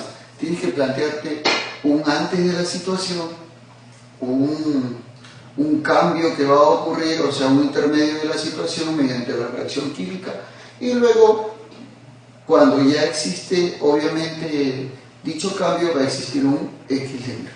Entonces tienes que plantearte esas tres situaciones. Y además, obviamente, necesito el concepto de lo que viene a ser presión parcial y presión total, ¿no? Claro que sí. Muy bien, entonces, más o menos vamos a plantear así. Dentro de un equilibrio químico, como te vuelvo a recalcar, ¿no? Acá tengo yo una ecuación A más B, luego el equilibrio y te va a dar C más D. Entonces, primero voy a plantear mi fase de inicio, en el cual obviamente se plantean las situaciones iniciales para cada uno de ellos. Generalmente lo que va a haber es de esto, lo que está acá no, ¿por qué? Porque esto todavía no se ha formado. Muy bien. Luego, la etapa de la reacción química, o también llamado cambio, durante el cambio químico o reacción química. Claro que sí. Y por último, la última etapa que vendría a ser la etapa de equilibrio. Claro que sí.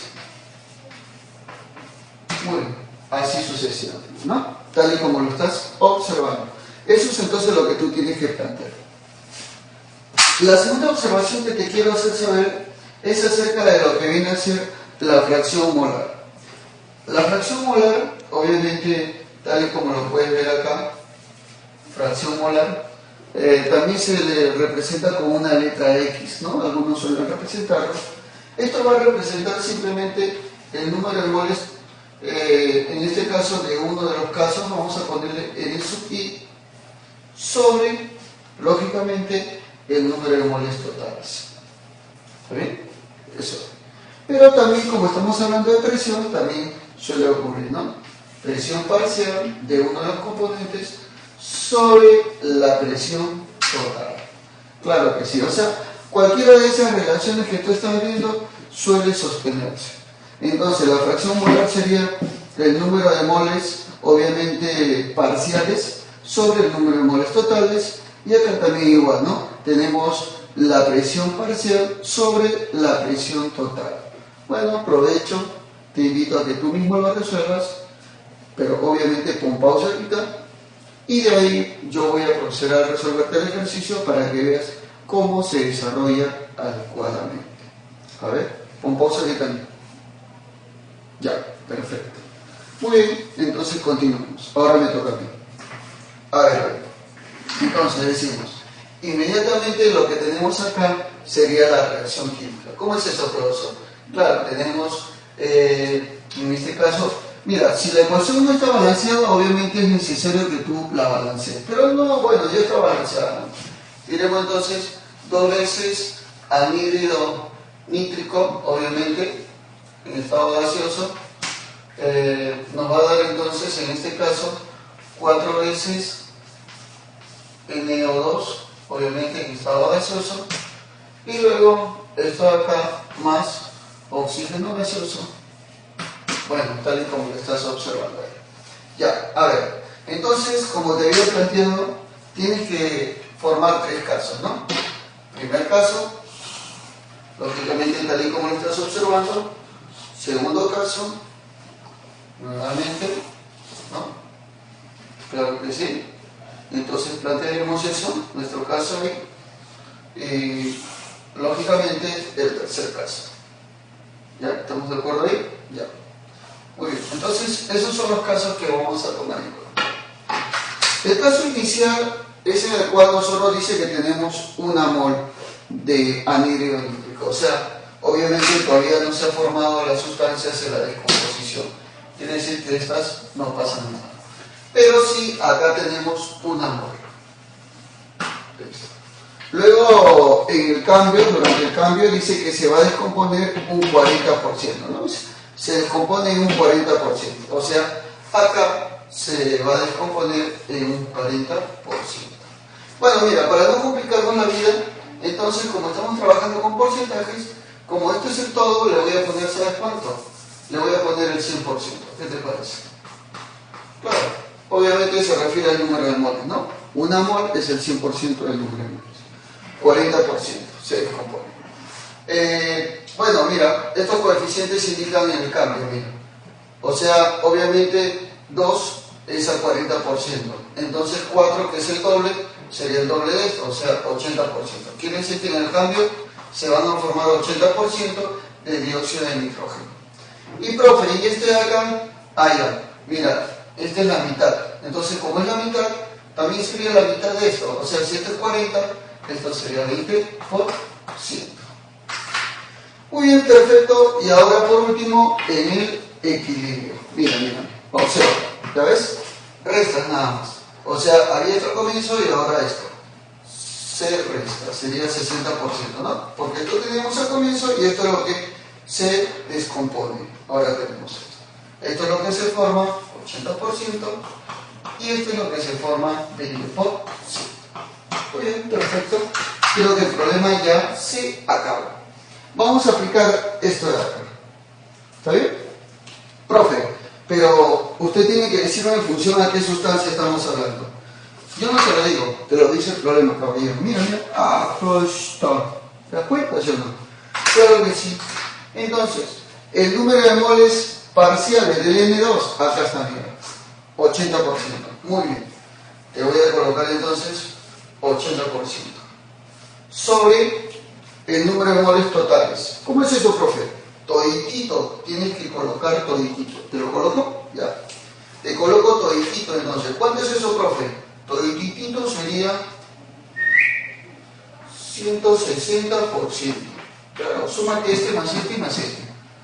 Y eso será igual a la presión parcial, o sea, la presión del NO2 sobre la presión total. ¿Y sabes a qué es igual la presión total? Acá la tienes, mira, mira. Observa, esa es la presión total. O sea, 2 atmósferas. Luego inmediatamente se me dan los porcentajes, se me dan las pelotas.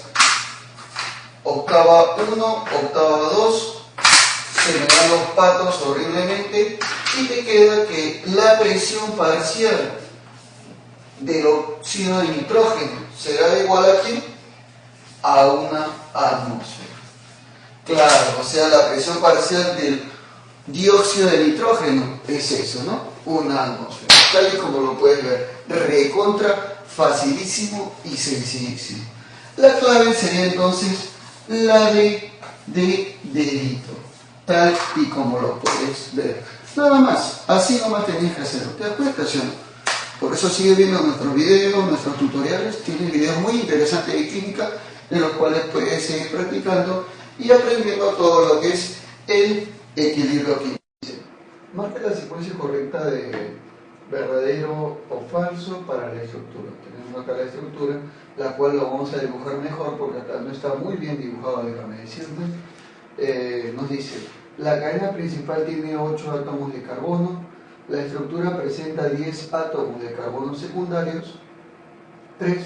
La estructura tiene 2 restos orgánicos. Muy bien. Entonces, a partir de ahí, como ya te dije, vamos a proceder a graficarlo mucho mejor. Y acá ya lo tenemos mejor graficado ya, un emblema mucho mejor. Analizando esto, entonces nos daremos cuenta que los carbonos están enlazados unos a otros con enlace simple, todos ellos enlazados con enlace simple, ¿no? Hay algunos que están enlazados unos a otros, algunos de repente no, como por ejemplo este carbono con este carbono no están enlazados. Mira, acá se puede observar claramente, igual que este, ¿no? O estos dos carbonos que estás observando ahí. Muy bien, entonces eso también importa bastante. Pero hay carbonos que están enlazados, como estos dos consecutivos o como el de abajo y el de arriba. Estos de acá no, mira, hay un espacio entre ellos. Muy bien. Todos los enlaces son simples, por lo cual se dice que el hidrocarburo es un hidrocarburo saturado. ¿Está bien? O sea, la formación de este compuesto es un compuesto saturado. Si hubiera al menos un enlace doble, entonces ya no sería saturado, sino sería insaturado. Muy bien. Entonces ya tenemos acá al compuesto, al hidrocarburo saturado, de una cadena obviamente ramificada, ¿no? Porque hay ramas, por supuesto. Y para poder nombrarla o mencionarla, lo que nosotros tendríamos que hacer, en primer lugar, es coger la cadena más larga, la que tenga la mayor cantidad de átomos, para poder enumerarla. Bueno, entonces, viendo esto, la cadena más larga podría ser, a ver, por acá, puede ser así, de esta manera, claro, ¿por qué no? O podría ser de repente por acá, ¿no? Así. Claro, puede ser, ¿no? Esa creo que sería la mejor manera. Entonces, profesor, la saturamos a la cadena y diremos, profesor, entonces vamos a agarrar más o menos por acá. Ahí está. Esta sería la cadena, obviamente. Por acá nos vamos a dirigir. Y luego por acá, sí.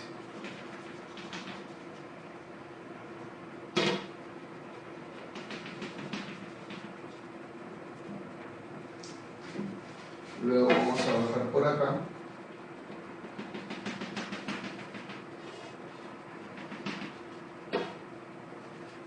Y luego nos dirigimos por esta parte.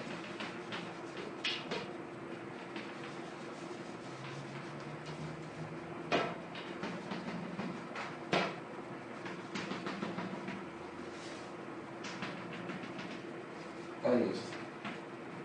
¿Te das cuenta? Esa sería entonces la cadena más larga. El hidrocarburo con cadenas simples, con enlaces simples, perdón, formando una cadena saturada, ¿no? Porque todos los enlaces son simples. ¿Cuántos carbonos están presentes en esta cadena? Bueno, acá en esta cadena estarían presentes entonces 1, 2, 3, 4, 5, 6, 7, 8, 9. 9 carbonos. Esta estructura será conocida como un nonano, porque es un alcano, este tipo de compuesto. Muy bien. En este carbono están presentes dos ramas. Acá hay una rama por acá, la cual tiene 3 carbonos, sería un propil, y esta rama también tiene 3 átomos de carbono, al cual se le llamaría propil. Bueno, así de esta manera, ¿no? Por acá falta de repente un enlace de saturación más. Pero así se ve. Así es como se haría esta parte. Allá, profe, o sea, en esta parte, o sea, esto de acá lo que estamos observando nosotros, a continuación, tanto este de acá como el de acá son ramas. También se le puede llamar como restos orgánicos. O sea, estos dos se puede decir que son restos orgánicos. Claro. ¿Por qué, profesor, restos orgánicos? Porque no pertenecen a la cadena principal, pues, ¿no? Por eso simplemente.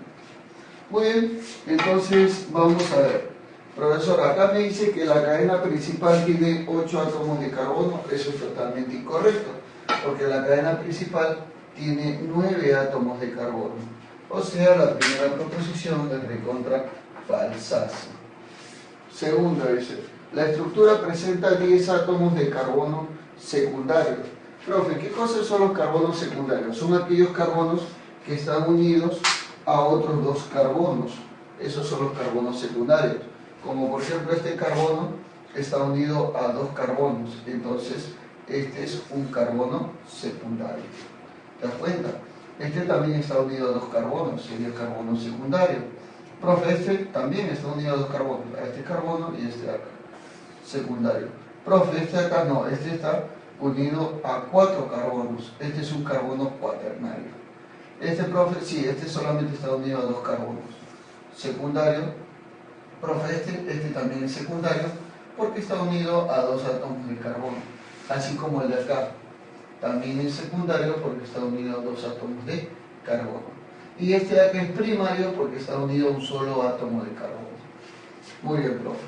Este de acá, secundario porque está unido a 2 átomos de carbono, así como este de acá también es secundario porque está unido a 2 átomos de carbono. Este es primario porque está unido a un solo átomo de carbono. Ah, ya, profe, ya estamos por ahí. Claro, este carbono está unido a 2 átomos de carbono, es un carbono secundario, así como este de acá también sería carbono secundario porque está unido a 2 átomos de carbono. O sea, en general, ¿cuántos átomos de carbono, en este caso secundario, hay? Sería 1, 2, 3, 4, 5, 6, 7, 8, 9, 10. 10 átomos de carbono secundario existen. O sea, bueno, tiene la... O sea, la segunda proposición es totalmente verdadera, porque dice 10 átomos de carbono secundario y eso es correcto. Por supuesto. La estructura tiene 2 restos orgánicos y eso es cierto. A las 2 ramas también se les suele llamar restos orgánicos. Entonces desde un comienzo habíamos dicho esto, ¿no? Por eso que es totalmente correcta o verdadera. Claro que sí. La secuencia sería entonces falsa, verdadera, verdadera. O sea, la clave es la E de enanito. Claro que sí. Recontra fácil como todas. Muy bien, así de sencillo.